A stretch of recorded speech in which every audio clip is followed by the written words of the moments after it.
Acceleration. तो उस दोनों चीज को आज डिटेल से फिर हम रिवाइज करते हैं। सर्वप्रथम ये पढ़ाए थे कि गुरुत्वाकर्षण का सार्वत्रिक नियम क्या होता है। गुरुत्वाकर्षण का सार्वत्रिक नियम होता है कि इस ब्रह्मांड, इस दुनिया का प्रत्येक कण मीन्स प्रत्येक वस्तु, वो कण बालू का एक छोटा सा टुकड़ा भी हो सकता है या एक पहाड़ भी हो सकता है, एक पृथ्वी भी हो सकती है, चंद्रमा भी हो सकता है, 1 किलो का पत्थर भी हो सकता है और 40 किलो की बालिका भी हो सकती है।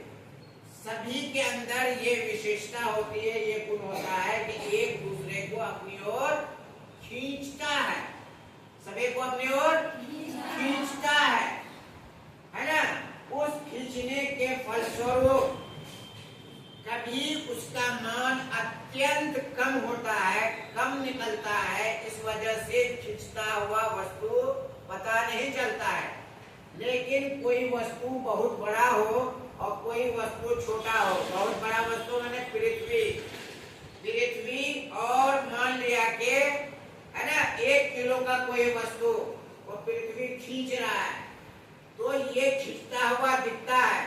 जैसे 1 किलो का मान लिया कि ये किताब और ये सब है 1 किलो का, इसको जरा सा भी ये मिलेगा पृथ्वी अपनी तरफ खींच लेगी, लेकिन ये भी 1 किलो का है और ये भी 1 किलो का है, तो ये एक दूसरे को खींच रहा है, परंतु खींचता हुआ दिख नहीं रहा, खींचता हुआ दिख रहा नहीं दिख रहा, क्योंकि जब इसकी गणना करते हैं तो उस गणना के फलस्वरूप उसका जो मान निकलता है वो अत्यंत ही कम नगण्य, और अंग्रेजी में उसको क्या बोलते हैं, नेग्लिजिबल होता है। ठीक है, बहुत ही कम गुरुत्वाकर्षण बल से एक दूसरे को खींचता है, इस वजह से खींचता हुआ दिखाई नहीं पड़ता है। लेकिन पृथ्वी और 1 किलो का वस्तु के बीच में जब होता है तो पृथ्वी उसको अपनी तरफ खींच लेता है और सब लोग इसको देखता है नहीं? अंधा देख सकता है, अंधा देखता है, हाँ, लेकिन अंधा नहीं सुन लेगा, अंधा भी देख लेता है नहीं रे। हाँ, एक आदमी बोला कि अरे हमको दिखाई नहीं पड़ता है ना, कहा कि दिखाई नहीं पड़ता है तो चश्मा लगा लीजिए, कहा कि वो तो ठीक है, लेकिन चश्मा जो है जहाँ कान में फंसा के रखेंगे, हमारा कान भी कटा हुआ है, अब कैसे दिखाई पड़ेगा। बहरहाल ये लतीफा है, ऐसे ही बोले। लेकिन एक जो नियम है कि दो वस्तुओं के बीच में जो गुरुत्वाकर्षण बल निकालते हैं उसका एक फॉर्मूला बताया गया। सबसे पहले ये फॉर्मूला निकलता है कि किसी भी दो वस्तुओं के बीच गुरुत्वाकर्षण बल उनके बीच के कणों के गुणनफल का समानुपाती होता है, ये बताए थे। A बराबर m1 इंटू a2, इसी तरह से बताए थे। एंड ऑल्सो वही गुरुत्वाकर्षण बल कणों के बीच की दूरी, कणों के बीच की दूरी के वर्ग का व्युत्क्रमानुपाती होता है। वर्ग का ये बटे में कर दिए तो इसको व्युत्क्रमानुपाती बोलते हैं, और ये बगैर बटे में किए तो इसको समानुपाती बोलते हैं, है ना। हाँ, ये रिवर्सेबल, ये रबर। तो अब इस दोनों को मिला के कोई लिखेगा तो ये क्या हो जाएगा, F समानुपाती m1 इंटू m2 बटे r स्क्वायर। ये दोनों को मिला दियो, m1 m2 ऊपर वाला था, केवल r स्क्वायर का ये हो गया। इसको आगे लिखते हैं, अगर इसको समानुपाती का चिन्ह हटाते हैं तो एक नियतांक, और यहाँ चूंकि गुरुत्वाकर्षण से संबंधित बात हो रही है, इस वजह से गुरुत्वाकर्षण नियतांक ग्रेविटेशनल कांस्टेंट अंग्रेजी में क्या बोलेंगे? तो जी का प्रयोग करते हैं और ये m1 m2 इसी तरह से रहेगा और r स्क्वायर भी इसी तरह से रहेगा। जहां लिखा जाएगा, जहां जी क्या है? गुरुत्वाकर्षण नियतांक है, गुरुत्वाकर्षण नियतांक है ना। अंग्रेजी में क्या बोलेंगे? Where G is gravitational constant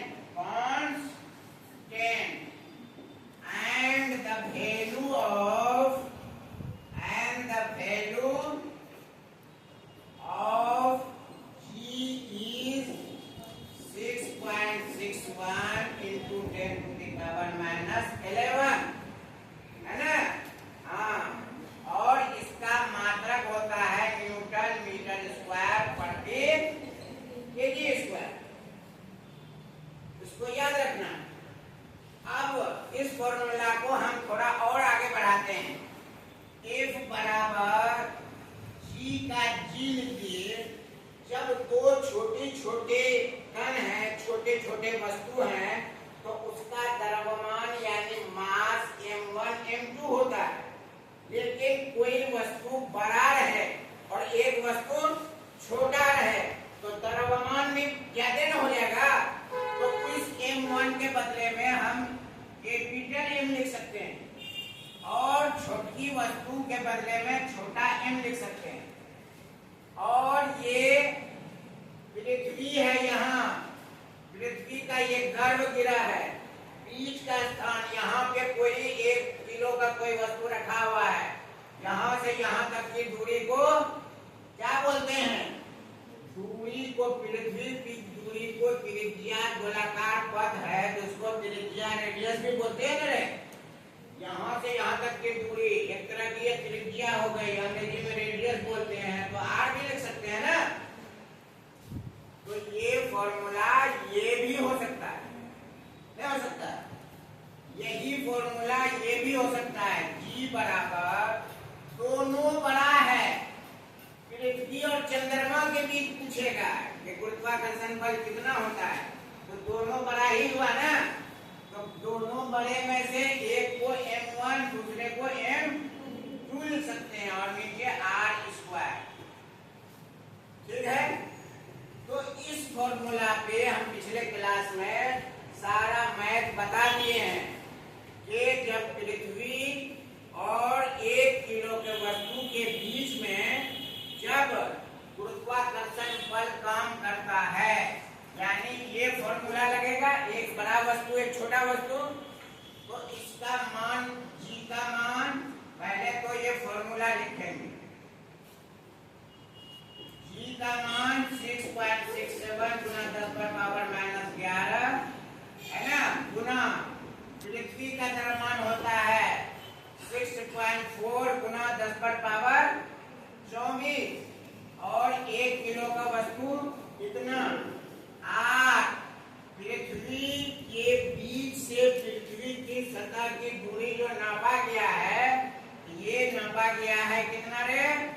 6.0 गुना 10 पर पावर 6 नापा गया है। अब ये स्क्वायर है तो इस पे भी स्क्वायर करेंगे। ये जब कैलकुलेट करते हैं तो ये 9.8 निकलता है। क्या निकलता है? गुरुत्वाकर्षण बल 9.8 निकलता है। अब 9.8 लिखने के बाद इसका मात्रक लिखेंगे। जैसे यहाँ G का मात्रक ये लिखे थे, तो ये F का मात्रक यानी फोर्स का मात्रक क्या होगा? अरे फोर्स बल बोलते हैं ना जी, सब समाचार है, ये भी नहीं जानता। हरिओम क्या बोलो, बोलो हरिओम बोलो। न्यूटन, ठीक है, न्यूटन बोले, ठीक है। अब बोलो कि पृथ्वी का द्रव्यमान है 6.4 गुना 10 पर पावर 24 है ना, हाँ केजी, और इसका है 1 केजी। इस दोनों के के बीच में रस्सा कसी चल रहा है, पृथ्वी नीचे की तरफ खींच रहा है, तो ये 1 किलो का पत्थर भी ऊपर की तरफ खींचता है। एक पहलवान लड़ रहा है, एक छोटा सा बच्चा लड़ रहा है, तो बच्चा भी थोड़ा बल तो जरूर लगाता होगा, लेकिन परिणामतः पहलवान ही उसको खींच लेगा। तो इस वजह से कोई पूछे, जो चीज को कोई वस्तु अपनी तरफ खींच लेता है उसको त्वरण कहते हैं। पहले क्लास पिछले क्लास में पढ़ चुके हो, त्वरण कहते हैं, है ना। हाँ, तो त्वरण का फॉर्मूला क्या होता है? ए बराबर क्या होता है?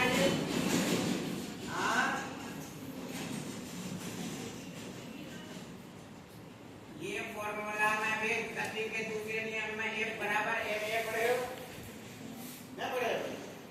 ए बराबर क्या हो जाएगा? ए बटे एम नहीं होगा, ए बटे एम। तो त्वरण जब सीधा चलता है ऐसे ऐसे, चाहे, है ना, तो उसको सिर्फ त्वरण बोलते हैं।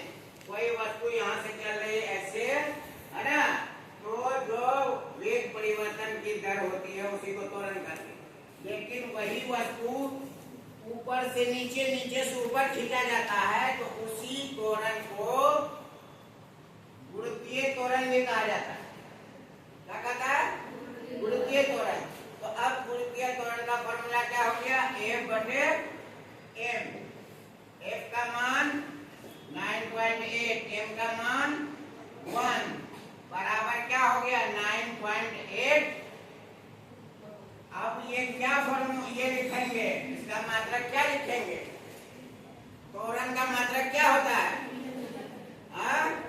मीटर प्रति सेकंड स्क्वायर होता है। जो भी बोलते हो खड़े होके बोलो, बैठ के बड़बड़ा के मत बोलो। मीटर प्रति सेकंड स्क्वायर। तो अब इस दोनों को पढ़ने के बाद क्या सब पता लग रहा है हमको? क्या सब हमने एक तरफ कैपिटल जी, दूसरी तरफ स्मॉल जी को पढ़ा, ठीक है। तो अब कोई कहेगा कि कैपिटल जी किसको कहते हैं? क्या कहते हैं? कैपिटल जी गुरुत्वाकर्षक नियतांक है। एक पॉइंट ये हो सकता है, क्या हो सकता है?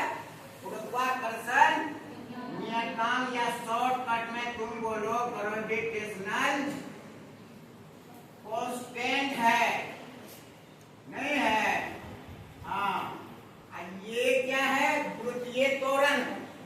अभी बोले ना त्वरण है, और चूंकि ऊपर से नीचे की तरफ हो रहा है इसलिए इसको गुरुत्वीय त्वरण बोलते हैं। क्या बोलते हैं? अंग्रेजी में क्या बोलेंगे? क्या बोलेंगे?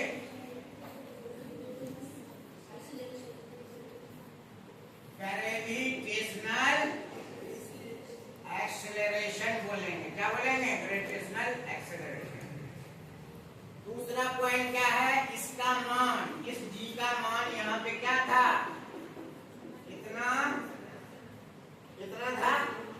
हाँ, और इसका मान 9.8। इसी में यहाँ तुम मात्रक भी लगा सकते हो, है ना? KG metre, metre square, KG square, इसका सिर्फ मीटर प्रति सेकंड स्क्वायर। ये साफ करने वाला काम। तीसरा पॉइंट क्या लिख सकते हो जी? इसका तीसरा पॉइंट क्या लिख सकते हो? बताओ।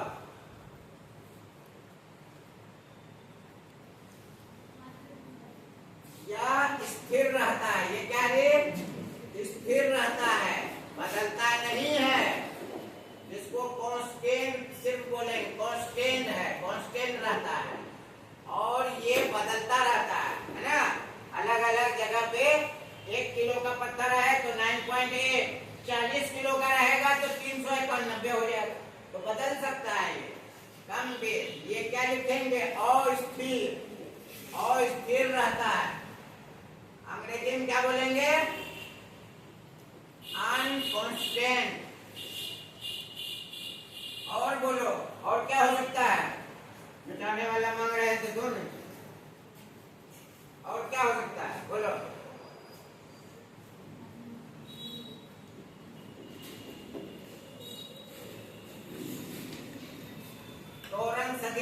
राशि है, सदिश राशि है, त्वरण सदिश राशि है, ये भी सदिश राशि, ये वाला सदिश राशि, ठीक है। हाँ, ये अदिश राशि, अदिश राशि। और भी पॉइंट हो सकता है, ठीक है। तो ये जी तथा जी में प्रश्न पूछेगा, जी तथा जी में अंतर स्पष्ट करें, प्रश्न हो सकता है ना जी, क्या हो सकता है, जी तथा जी में अंतर स्पष्ट करें, ये होगा।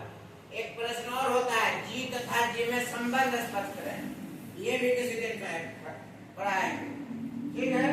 ये सारी बात हुई। अब तुम लोगों को पहले भी बताए थे कि गुरुत्वाकर्षण और गुरुत्वाकर्षण, गुरुत्वीय बल, गुरुत्वीय बल के सूत्र, जिस बल के साथ कोई वस्तु दूसरे वस्तु को अपनी तरफ खींचती है उसी को गुरुत्वीय बल कहते हैं। पृथ्वी जिस वस्तु को अपने तरफ खींचते है गुरुत्वाकर्षण बल बोलते हैं, लेकिन अभी जो शुरू में बोले प्रत्येक कण एक दूसरे को खींचती है नहीं जी, तो इसको क्या बोलते हैं, इसको गुरुत्वीय बल कहते हैं। वो वस्तु तुम लोग भी हो सकते हो, पृथ्वी भी हो सकती है ना, गुरुत्वीय बल।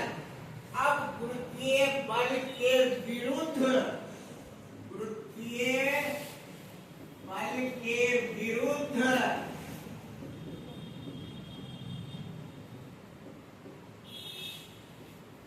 जो बल कार्य करता है, जो बल कार्य करता है उसे भार कहा जाता है। क्या कहा जाता है, भार कहा जाता है।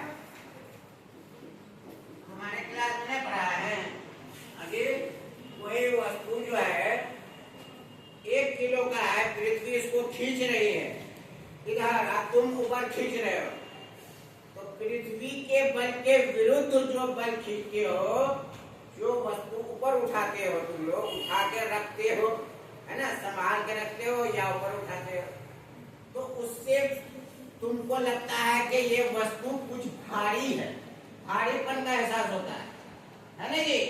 हाँ, 1 किलो का रहेगा तो कम भारी, 5 किलो का रहेगा तो ज्यादा भारी, क्योंकि जितना बड़ा वस्तु रहता है पृथ्वी उतना ज्यादा बल से अपनी तरफ खींचता है, और उससे उतना ही बल ज्यादा लगा के तुमको ऊपर उठा के रखना पड़ता है ना।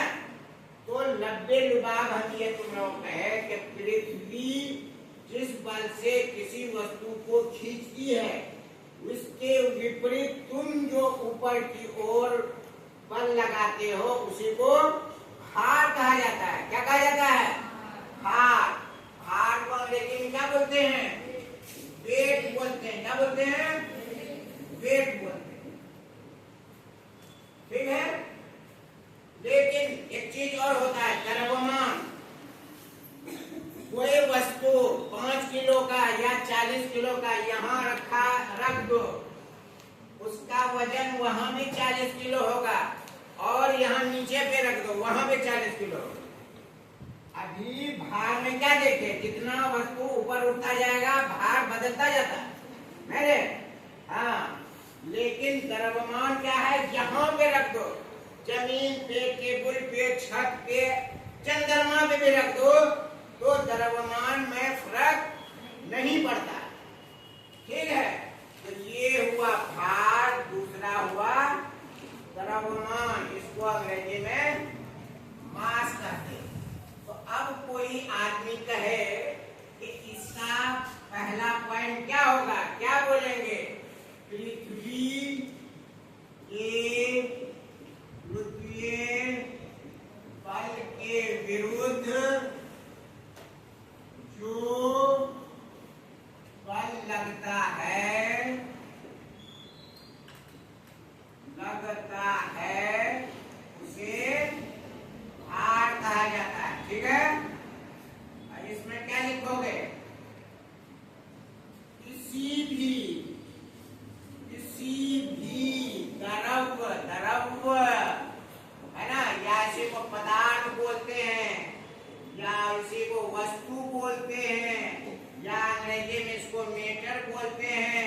वगैरह वगैरह जो भी हो, है ना।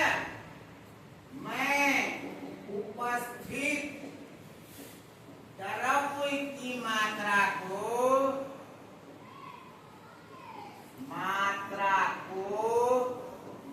द्रव्य को अंग्रेजी क्या बोलते हैं?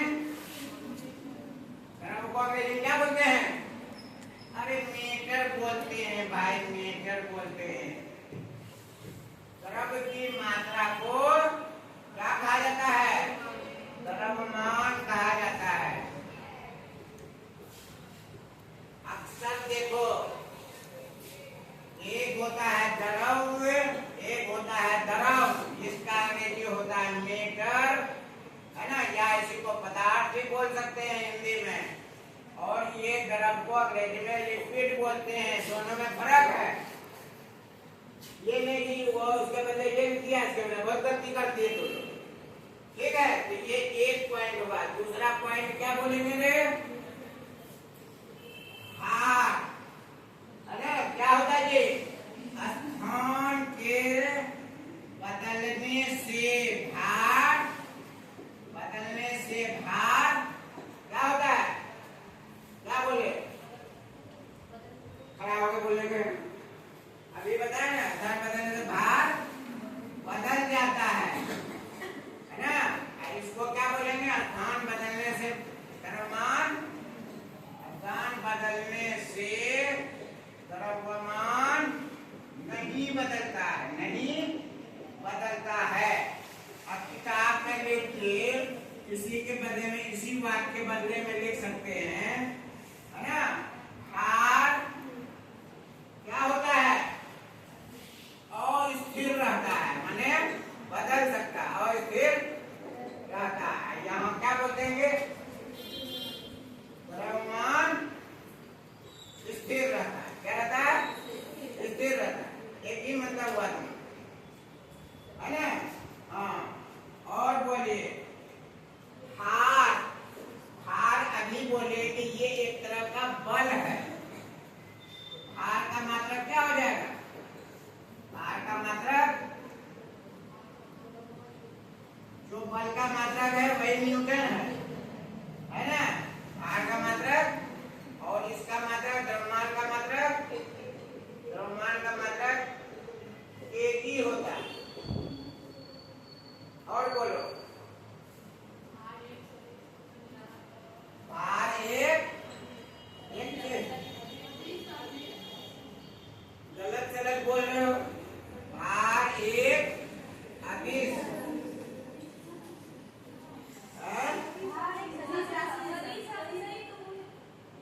कभी कुछ बोलते हो, सदिश राशि है। हाँ, और द्रव्यमान एक अदिश राशि है। क्या है? अदिश राशि है। क्या बोलते हैं अंग्रेजी में सदिश और अदिश को? इसको बोलते हैं, सदिश को बोलते हैं वेक्टर, इसको बोलते हैं स्केलर, है ना। और बोलिए, और कोई पॉइंट बोलिए। नापा कैसे जाता है? भार को कैसे नापा जाता है? भार ऊपर नीचे होता है मेरे। जैसे देखते हो पटवा, सन पटवा जो नापता है तो एक कंडा लगा के नापता है, ऐसे, है ना। आजकल देहात सब में छोटा छोटा ऐसे निकला है मुर्गी नापने के लिए। इसको बोलते हैं कौन तुला? कमानीदार तुला बोलते हैं। क्या बोलते हैं? कमानीदार तुला। इसे कमानीदार तुला से नापा जाता है, तुला से मापा जाता है, ठीक है। लेकिन इसको दंड तुला से, द्रव्यमान है ना रे। हाँ, इधर जो है 2 किलो प्याज है, तो उसको कैसे नापेंगे? तो इधर जो है 2 किलो का बटखरा रख दिए, बराबर बराबर, है ना। तो इसको क्या बोलेंगे? इसे दंड तुला से नापा जाता है। क्या से? दंड तुला से मापा जाता है। ये 5 पॉइंट हो गया। 4-5 पॉइंट कैपिटल जी स्मॉल जी में भी करना है, और 4-5 पॉइंट इसमें भी करना है। बढ़िया से याद करके आना। अब आइए, अभी जो बार बार बात आई कि भार अलग अलग स्थान में बदल जाता है, ठीक है। अब कोई आदमी तुमको पूछे कि तुम्हारा भार जो है ना 90 केजी है, 90 केजी भार है, तो चंद्रमा पर भार कितना होगा? चंद्रमा पर भार 1/6 हो जाता है ना। पृथ्वी के अनुसार चंद्रमा पर क्वेश्चन है। अब यहाँ पे तुम्हारा भार है ना 90 केजी लिखेंगे कि न्यूटन लिखेंगे?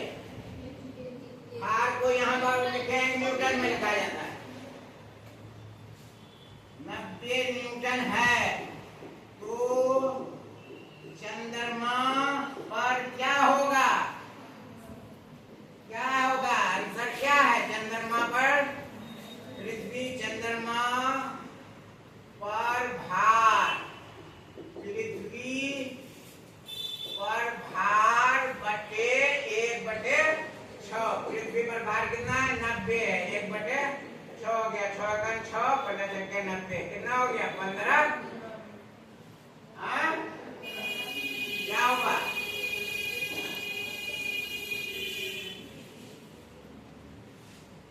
बढ़ जाता है कि घट जाता है?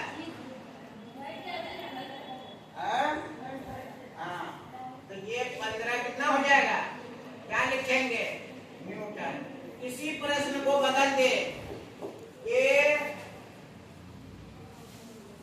90 केजी द्रव्यमान का चंद्रमा पर क्या द्रव्यमान होगा? चंद्रमा पर क्या द्रव्यमान होगा? बोलो, आंसर बोलो। 90 केजी द्रव्यमान है पृथ्वी पर 90 केजी द्रव्यमान का चंद्रमा पर क्या द्रव्यमान होगा?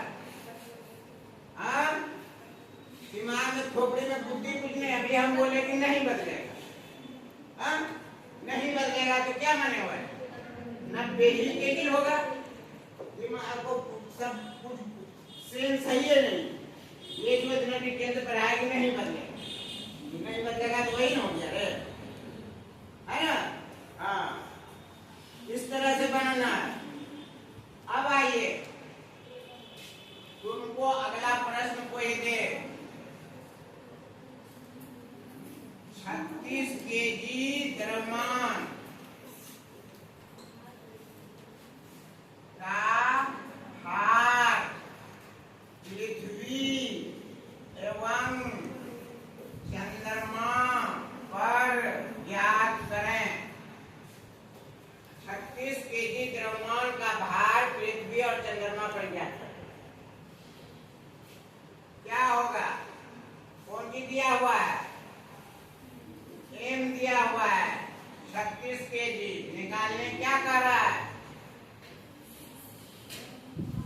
भार निकालने का रहा है। नहीं, भार का माने क्या हुआ? वेट, डब्ल्यू निकालने का रहा है। डब्ल्यू बराबर भार लिख देंगे। जो निकालने का है उसको भार कर देंगे। और फॉर्मूला एक फॉर्मूला होता है डब्ल्यू बराबर एम जी। क्या होता है? डब्ल्यू बराबर एम जी।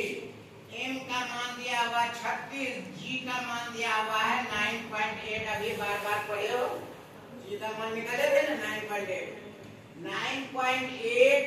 ये लगभग 10 के बराबर आता है। इस वजह से कभी कभी 9.8 को 10 मान के भी चलते हैं। तो क्या जवाब होगा? 36 को 10 से 360। क्या लिखेंगे? मात्रक में क्या लिखेंगे? केजी या और गुण? अभी यहाँ पढ़े कि जो है भार का मात्रक या न्यूटन होता है, तो यहाँ केजी कैसे लिखेंगे? न्यूटन नहीं लिखेंगे। ये तो पृथ्वी पर हुआ।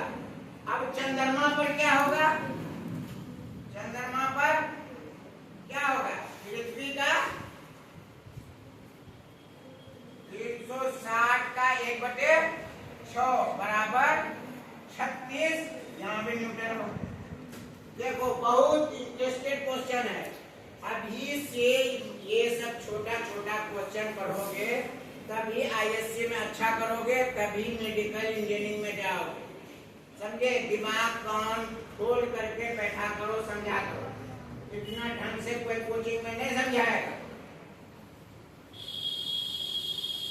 बात समझने वाला चाहिए तुम लोग। क्या सब पढ़ पढ़ के कहाँ से आया हो तो समझ में नहीं आता। ठीक है, ये सारा चीज को कल जो है पढ़ के आना है। क्या सब? Capital G and small G का difference between capital G and small G, difference between R and द्रव्यमान, मतलब वेट एंड मास। 5 पॉइंट दोनों का लिखना है। और उसके बाद ये सारा प्रश्न जो है किताब में भी होगा। निकालो, किताब है पेज नंबर, ये देखो बनाने के लिए दिया होगा। ये सब न्यूमेरिकल प्रॉब्लम पहले भी बनवाए थे, यहाँ भी दिया हुआ। देखो ये 17, 18, 19, 17 पेज नंबर 74 का 17, 18, 19, इसमें यही सब है। चंद्रमा का द्रव्यमान है ना, पृथ्वी का द्रव्यमान और उसका भार में कैसे परिवर्तन करना है, ये फॉर्मूला दिया हुआ है। ठीक है, इसको जो है मिला जुला के कल करो। कलम ढूंढा है कैमरा।